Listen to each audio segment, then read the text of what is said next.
Film की शुरुआत होती है और हम एक कपल को देखते हैं जो किसी रेगिस्तान में इसोला नाम की एक लेक को देखने के लिए जा रहे होते हैं, जहां रास्ते में लड़की लड़के को बताती हैं कि वो आज बहुत खुश हैं क्योंकि वो उससे बहुत दिनों बाद घुमाने के लिए बाहर लेकर आया है। लड़का बताता है कि वो लोग सुबह तक उस जगह पर पहुंच जाएंगे। अब रात होती है और वो लोग आगे बढ़ रहे होते हैं, तभी उनकी गाड़ी के सामने एक आदमी आ जाता है जिसके हाथों में एक तलवार थी, जिसे देखकर वो दोनों बुरी तरह से डर जाते हैं और उस आदमी के पास जाकर उसे गाड़ी से दूर हटने के लिए कहते हैं, लेकिन वो आदमी उन दोनों को वहीं पर खत्म कर देता है। अगले दिन हम उसी डेजर्ट में 3 लोगों को देखते हैं, एलेक्स और ब्रायन जो कि एक गे कपल हैं और ब्रायन की एक फ्रेंड स्टेफनी उनके साथ होती है जो एक ड्रग एडिक्ट है। दरअसल स्टेफनी का अभी उसके बॉयफ्रेंड से ब्रेकअप हो चुका है। इस दौरान उसे अपने बॉयफ्रेंड की बहुत याद आ रही होती है। अब चलते चलते उनको बहुत देर हो जाती है। अब ब्रायन एलेक्स से पूछता है कि वो लोग कहाँ पर पहुँच गए। एलेक्स गाड़ी में रखा हुआ मैप निकालकर उसे बताने लगता है, लेकिन तभी स्टेफनी उसे बताती है कि क्या वो आज भी डिजिटल वर्ल्ड में एक मैप यूज कर रहा है। एलेक्स उसे बताता है कि वो हमेशा से ही मॉडर्न दुनिया से दूर रहा है। दरअसल एलेक्स और स्टेफनी की ज्यादा पड़ती नहीं थी, वो सिर्फ दोनों ब्रायन के दोस्त थे और एक दूसरे को अच्छे से नहीं जानते थे।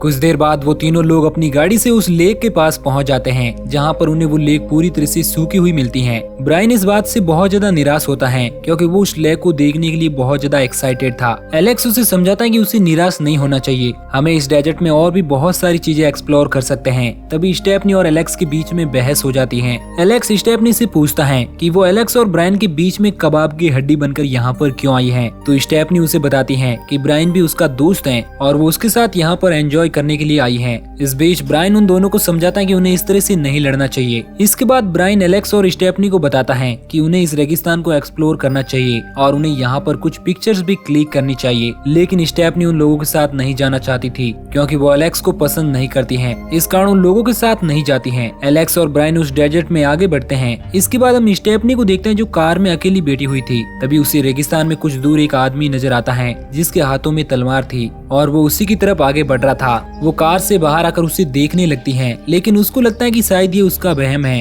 क्योंकि उसने बहुत ज्यादा ड्रग ले रखी थी और इस डर के कारण वो एक बार फिर से कार के अंदर आकर बैठ जाती है, जहाँ पर वो उसके बॉयफ्रेंड को हेलुसिनेट करती है और उससे कुछ बात करने लगती है। दूसरी तरफ हम ब्रायन और एलेक्स को देखते हैं, वो लोग उसी रेगिस्तान में घूम रहे होते हैं और वहाँ की कुछ पिक्चर्स भी ले रहे थे और तभी ब्रायन के पास स्टेफनी का मैसेज आता है जो उसे वापस चलने के लिए कहती है। तो एलेक्स और ब्रायन वापस उस कार की तरफ आगे बढ़ने लगते हैं और कार में बैठकर वहाँ से जाने लगते हैं। तभी एलेक्स ब्रायन को सेड्यूस करने की कोशिश करता है और उसे बताता है कि हमें एंजॉय करना चाहिए, लेकिन ब्रायन उसे बताता है कि कार में स्टेफनी मौजूद है। अब थोड़ी आगे बढ़ने पर ब्रायन जोर से ब्रेक लगा देता है क्योंकि उसे रेगिस्तान में कटे हुए 2 सर नजर आए थे। ब्रायन उन लोगों को उन कटे हुए सरों को दिखाता है जिन्हें देखकर वो लोग भी डर जाते हैं, लेकिन स्टेफनी जो एक नीडर और स्ट्रॉन्ग लड़की थी वो अकेले ही उन कटे हुए सरों के पास जाती है, जिन्हें देखकर वो कहती है कि अगर इनको किसी ने मारा है तो इनकी बॉडी का और हिस्सा कहाँ पर है। लेकिन ब्रायन उसे बताता है कि उन्हें इन सब चीजों में नहीं पड़ना चाहिए, हमें यहाँ से चलना चाहिए। लेकिन स्टेफनी पुलिस को कॉल लगा देती है और वो बताते हैं कि हमें रेगिस्तान में 2 कटे हुए सर मिले हैं। पुलिस वाले उनसे पूछते हैं कि आखिर वो लोग कहाँ पर हैं। स्टेफनी उन्हें अपनी एग्जैक्ट लोकेशन नहीं बता पाती है क्योंकि उसे भी नहीं पता था कि वो असल में कहाँ पर हैं, क्योंकि वो एक बहुत बड़ा रेगिस्तान था।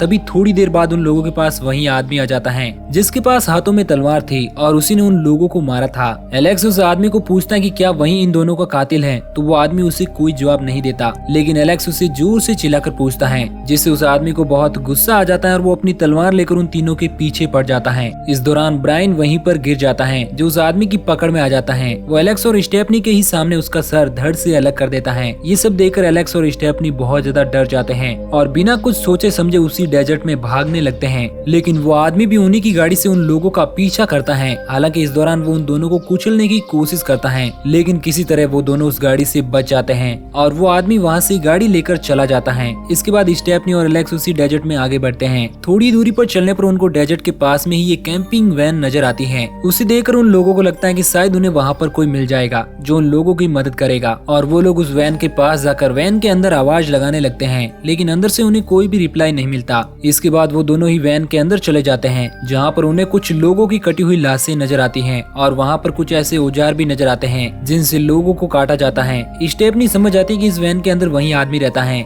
जिसने ब्रायन को खत्म कर दिया है। तभी एलेक्स बाहर देखता है तो उसे वही आदमी आता हुआ नजर आता है, जिसे देखकर वो बुरी तरह से डर जाता है और वो स्टेफनी को वहाँ से भागने के लिए कहता है। लेकिन स्टेफनी तो एक बार फिर से अपने बॉयफ्रेंड को हिलुसिनेट करने लगती है। इस कारण वो एलेक्स को सुन नहीं सकती और थोड़ी देर बाद एलेक्स उसे जोर से चिल्लाता है। इस कारण उसका हिलुसिनेशन टूट जाता है और वो दोनों गेट के पास आकर खड़े हो जाते हैं। तभी वो आदमी जैसे ही वैन के अंदर एंटर करने की कोशिश करता है, स्टेफनी और एलेक्स उसे धक्का देकर वहाँ से भागने लगते हैं। लेकिन वो आदमी स्टेफनी को पकड़ लेता है। स्टेफनी उसका डटकर मुकाबला करने की कोशिश करती है। इस दौरान वो काफी घायल हो जाती है और वो उस आदमी को बताती है कि वो मौत से नहीं डरती। उसकी ये बहादुरी देखकर वो आदमी स्टेफनी को छोड़ देता है, जिसके बाद एलेक्स उसे लेकर वहाँ से भाग जाता है। इसके बाद स्टेफनी एलेक्स को बताती है कि उन्हें किसी भी तरह पुलिस से कांटेक्ट करना चाहिए, नहीं तो वो लोग इसी डेजर्ट में उस आदमी के हाथों मारे जाएंगे। एलेक्स उसे बताता है कि उनको ब्रायन की डेड बॉडी से उसका फोन मिल सकता है। वो दोनों फैसला करते हैं कि वो ब्रायन की बॉडी को ढूंढने जाएंगे और उसके मोबाइल से पुलिस को मदद के लिए बुलाएंगे। अब वो लोग आगे बढ़ते हैं और उनको आगे बढ़ते हुए रात हो जाती है, लेकिन उन्हें फिर भी ब्रायन की लाश कहीं पर भी नजर नहीं आती। तभी वहाँ पर पुलिस की एक जीप आती है जो उन लोगों की मदद करने के लिए आई थी,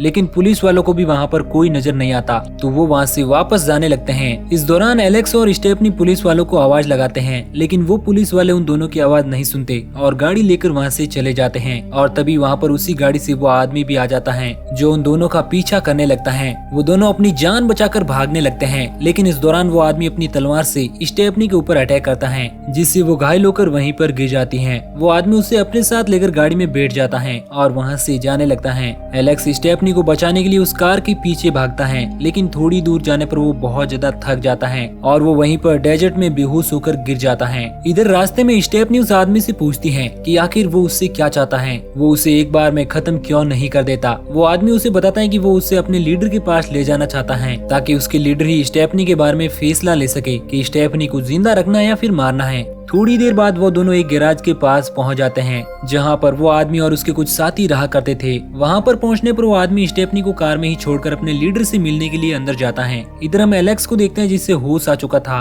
तभी उसे रेगिस्तान में ही गाड़ी के निशान नजर आते हैं, जिनकी मदद से वो स्टेफनी और उस आदमी को ढूंढने के लिए उसी डेजर्ट में आगे बढ़ता है। इसके बाद वो आदमी स्टेफनी को लेकर अपने लीडर के पास जाता है, जहाँ पर बहुत सारे लोग मौजूद थे। वो आदमी अपने लीडर को बताता है कि वो स्टेफनी की मदद से हमारे इस वंश को आगे बढ़ा सकते हैं, लेकिन उसका लीडर उस आदमी से कहता है कि उसे तो सिर्फ इतना काम दिया गया था कि वो रेगिस्तान में घूमने के लिए आए हुए लोगों को खत्म करे, ना कि वो इस तरह के आइडिया अपने लीडर को दे। लेकिन लीडर उस आदमी की बात पर गौर करता है और उसे लगता है कि शायद वो लोग स्टेफनी की मदद से अपने वंश को आगे बढ़ा सकते हैं, जिससे उनका दल और भी बड़ा हो जाएगा। इस बीच स्टेफनी उन लोगों को बताती है कि वो कोई बच्चा पैदा करने वाली मशीन नहीं है और अगर उन लोगों ने उसके साथ ऐसा किया तो वो अपने आप को खत्म कर लेगी। वहीं पर खड़ा एक आदमी अपने लीडर को बताता है कि उन लोगों को स्टेफनी पर यकीन नहीं करना चाहिए, वो इस दल में रहने के लायक नहीं है। लेकिन दूसरा लीडर उसे समझाता है कि स्टेफनी यहीं पर रहकर उनका वंश आगे बढ़ाएगी। इसके बाद उन लोगों के बीच मौजूद एक लेडी स्टेफनी को लेकर वहाँ से चली जाती है और उसे वंश बढ़ाने के लिए तैयार करने लगती है। तभी वहाँ पर वो लीडर आ जाता है, जिसे देखकर क्वीन वहाँ से चली जाती है और वो लीडर स्टेफनी को सीड्यूस करने की कोशिश करता है, लेकिन स्टेफनी उसे ऐसा करने से रोकती है और वो एक तरकीब निकालती है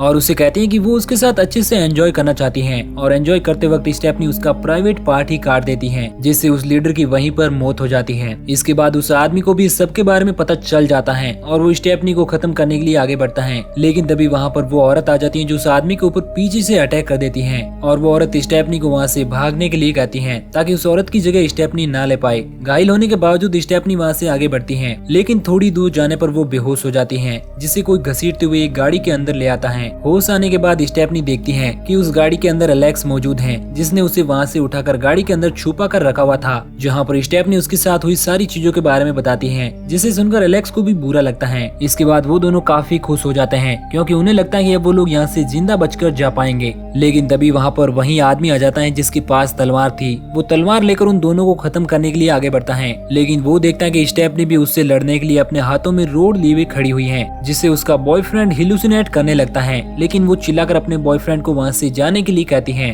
अब वो आदमी और स्टेफनी एक दूसरे को मारने के लिए आगे बढ़ते हैं, लेकिन स्टेफनी उसके सामने बहुत कमजोर पड़ती है और थोड़ी देर बाद वो स्टेफनी को भी बड़ी बेरहमी से खत्म कर देता है। ये सब देखकर एलेक्स को बहुत बुरा लगता है और वो अपने हाथों में रोड लिए उस आदमी के ऊपर अटैक करने के लिए आगे बढ़ता है और वो बड़ी ही चालाकी से उस आदमी के पैरों को अपना निशान बनाता है, जिससे वो आदमी घायल हो जाता है और नीचे झुक जाता है। एलेक्स उसके सर पर वार करता है, जिससे वो वहीं पर ढेर हो जाता है। इसके बाद वो उसी आदमी की तलवार को लेकर उसके सीने में घुसा देता है, जिससे उस आदमी की वहीं पर मौत हो जाती है। इसके बाद एलेक्स अपने दोस्त ब्रायन को याद करता है और वो उसे बताता है कि उसने उसकी मौत का बदला उस आदमी से ले लिया और इसके बाद वो अपनी गाड़ी लेकर वहाँ से जाने लगता है। लेकिन तभी उस गाड़ी में मौजूद उसी आदमी का एक साथी पीछे से उसके ऊपर अटैक कर देता है, जिससे एलेक्स की भी मौत हो जाती है। वो आदमी उस गाड़ी से एलेक्स की लाश को उतारकर डेजर्ट में छोड़कर वहाँ से चला जाता है और इसी के साथ ये मूवी यहीं पर एंड हो जाती है। तो दोस्तों, आपको ये कहानी कैसी लगी नीचे कमेंट करके जरूर बताएं। अगर आप हमारे वीडियो को पहली बार देख रहे हैं तो हमारे चैनल मूवीज सिंकर को सब्सक्राइब जरूर करें।